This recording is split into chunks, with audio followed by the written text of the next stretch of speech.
I am Mr. Gigabytes, and I am on a mission to find the last of the Radio Shack stores. Many people think that when Radio Shack closed their corporate stores in February of 2015, the company basically disappeared.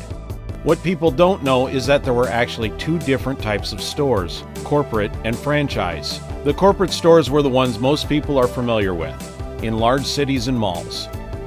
The franchise stores, now called authorized dealers, are owned by independent operators and relegated to small towns of less than 10,000 people that were otherwise not feasible for a corporate store. While many of these dealer locations have since folded, those that remain are really the torchbearers of the Radio Shack store experience.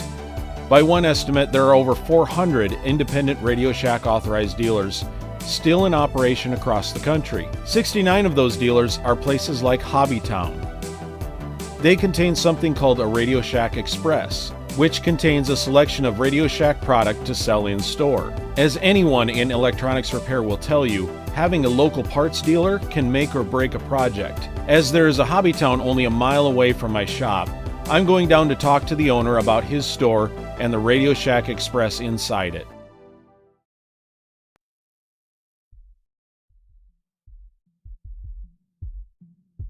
I'm Ryan with Hobbytown, the owner here in Sioux Falls, South Dakota. I have the Radio Shack Express. Started it in July of 2018. We started the franchise of May of 2015. So you started the Hobbytown in May of 2015? Correct, yep. May of 2015 we started the Hobbytown. We moved it here to 26th and Western at the Park Ridge Galleria.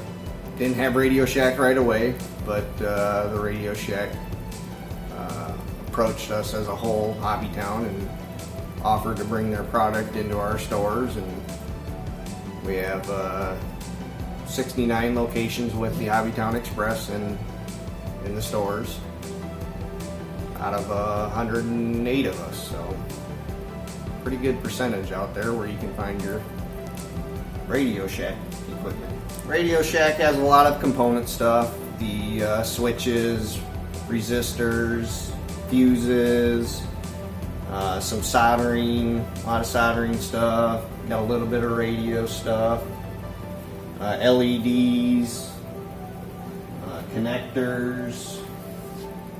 So I see you've got you've got some radios and some larger things other than besides component level items. Is that something? Is that been popular for you, or is? I get a lot of requests for it, but I find myself maybe not having exactly what the customers have been used to over the years that Radio Shack was around. Their product list is not quite as large as it used to be, but they are making strides to get that stuff back in, so that's great. When people come in, say for the first time, and they see your wall of parts and things like that, obviously they're gravitated more toward your main business, because that's the thing that brings them in the door. But when they see the wall of parts, how are people's reactions? Are they generally positive and very positive, surprised and thrilling, and glad to see that there's somebody still carrying that stuff and bringing it back. So the great feedback of it. So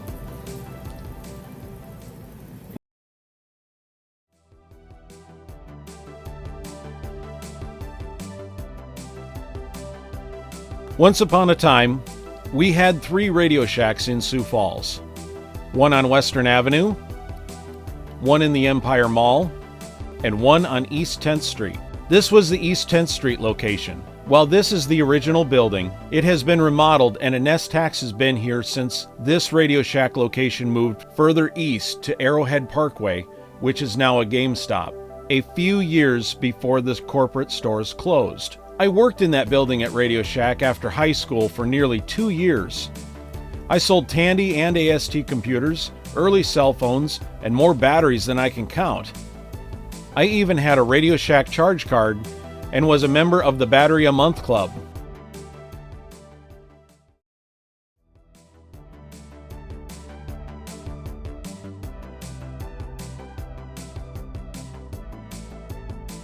Our next destination is Rock Valley, Iowa, home of Van Manen's Radio Shack.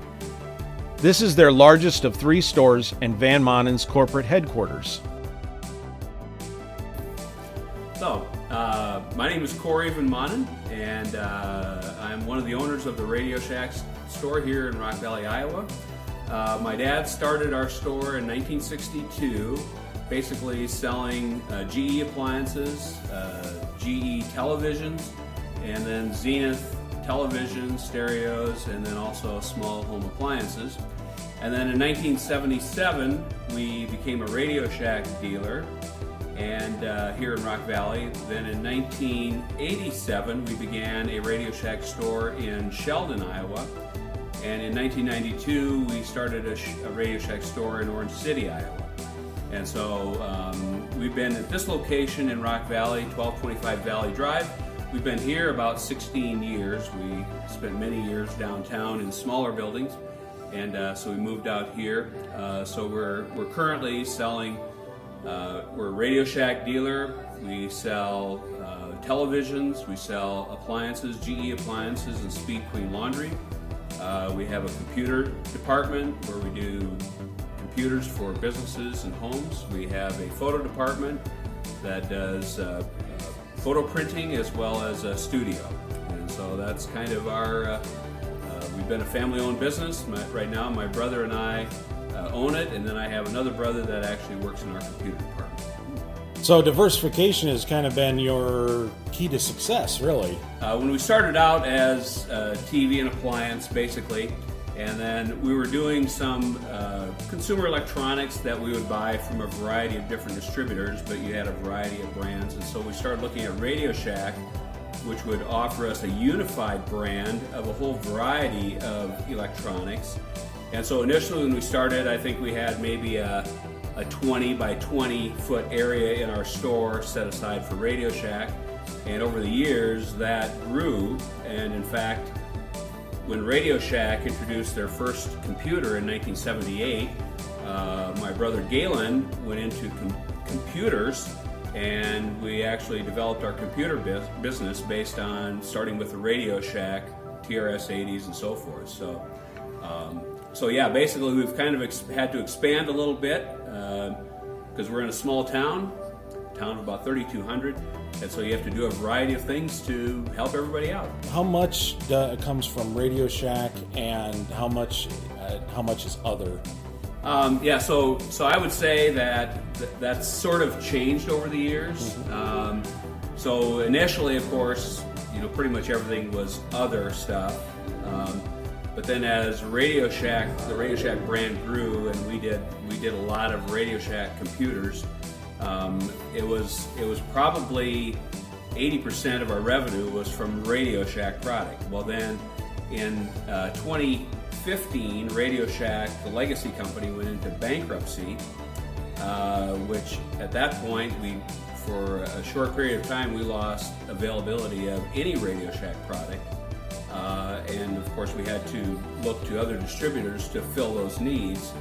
And then Radio Shack did come back in not quite the same fashion as they were originally. Right now I would say Radio Shack probably accounts for maybe 15 or 20% of our revenues.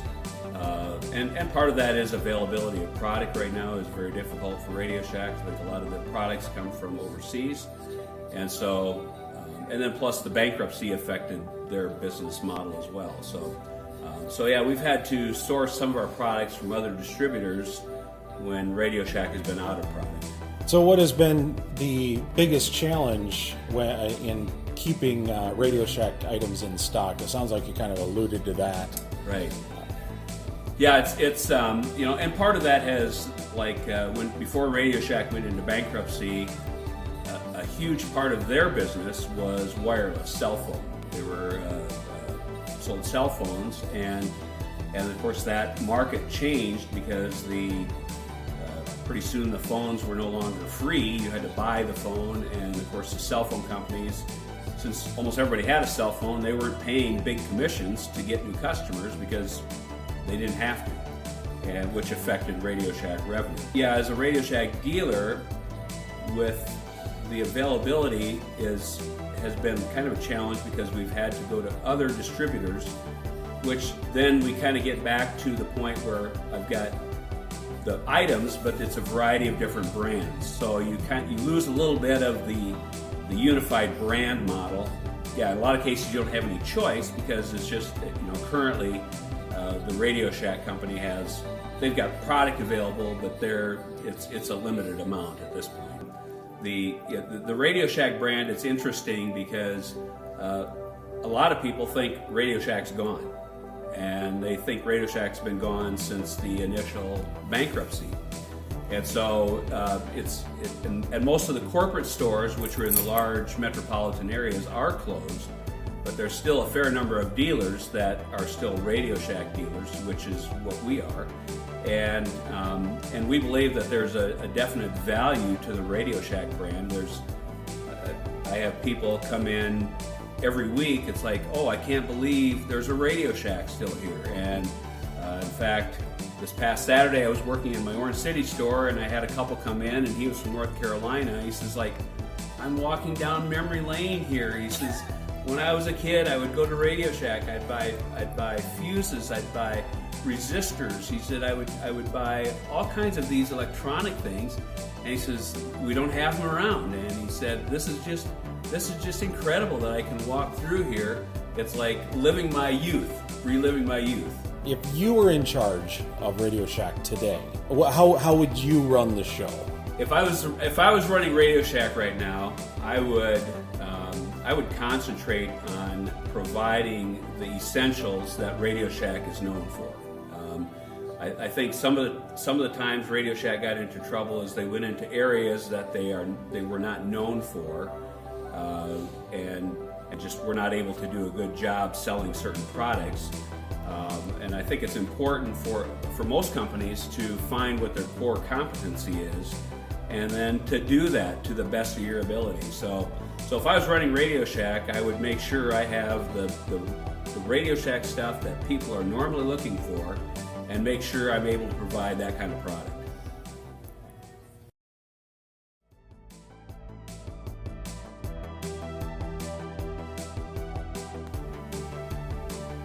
This next Radio Shack is in Orange City, Iowa, home of the Tulip Festival, and is also owned by Van Manen. This is probably my favorite because it reminds me a lot of the Radio Shack I worked at, as the layout and color scheme is so similar. I'm Marcia Korselman. I live in Orange City here, and I have been with Radio Shack and Manen's for 15 years, and I'm a sales associate. So what do you like most about being working in the Radio Shack in Orange City? Being able to help older customers with some of their challenges with technology, cell phones, different problems with like printers or wireless thermometers, or helping them with batteries, phones. What are some of the challenges of running a Radio Shack in 2021? Right now it's product supply, trying to get products in. Some of the things the product are becoming a little bit more available, like ink and different things like that is starting, but a lot of product availability and being able to figure out what you need when you can't get what you want. If you were running Radio Shack today, what would you do in terms of how you would run the corporate? They need to get product in, and we need to get some of the newer products in. Yes, we have still a lot of people that do a lot of things with the parts stores, and we still sell quite a bit of stuff out of the parts store. Probably every day you sell something out of there, but keeping some of that stuff stocked again, I think that's part of the problem. We need to get stuff stocked so we have something to sell.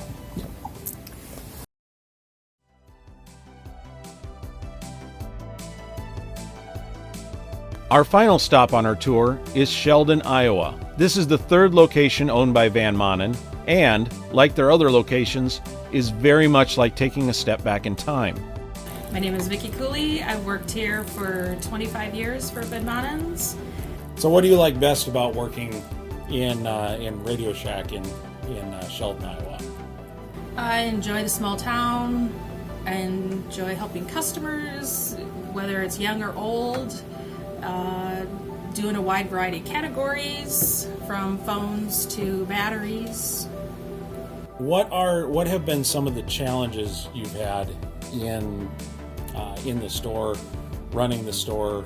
Getting inventory from Radio Shack and them discontinuing some of our favorite categories, so we have to look for other vendors. What are some of the categories that they've discontinued? Just different adapters and cables. They've gotten rid of some of our popular ones. Home telephones, we found other vendors for. CVs and scanners, we've had to go to other vendors. If you were running Radio Shack corporate today, what's the one thing that you would change? Probably talk to the dealers and find out what they're looking for and try to bring a little wider range of inventory in.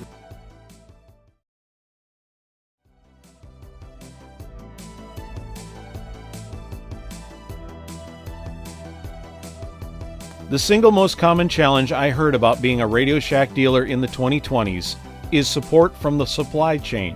Even pre-pandemic, this was a regular conversation I had with managers and employees. While supply chain issues have certainly gotten worse over the last few years, one cannot discount the apparent difficulty that dealers are seeing when trying to restock their shelves with both components and larger items. They need to get product in.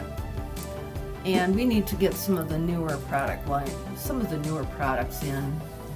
I think that's part of the problem. We need to get stuff stocked so we have something to sell. Getting inventory from Radio Shack. Their product list is not quite as large as it used to be, but they are making strides to get that stuff back in, so that's great. So yeah, as a Radio Shack dealer, with the availability has been kind of a challenge because we've had to go to other distributors. Even 25 years ago, the dealers were treated like the stepchildren of the Radio Shack family.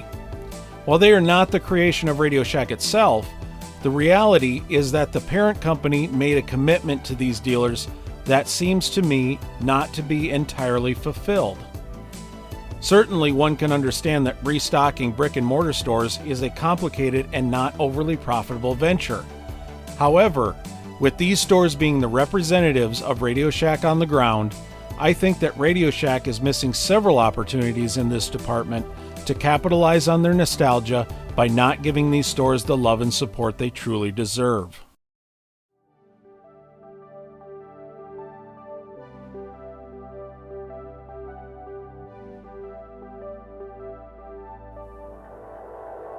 So there it is, 4 Radio Shack stores, all within a short drive of my hometown. Today, anyone, anywhere can open up a Radio Shack dealer by contacting Radio Shack through their website. I encourage you to go to the Radio Shack store finder at radioshack.com to find a location near you. But don't just go for a visit and a photo op.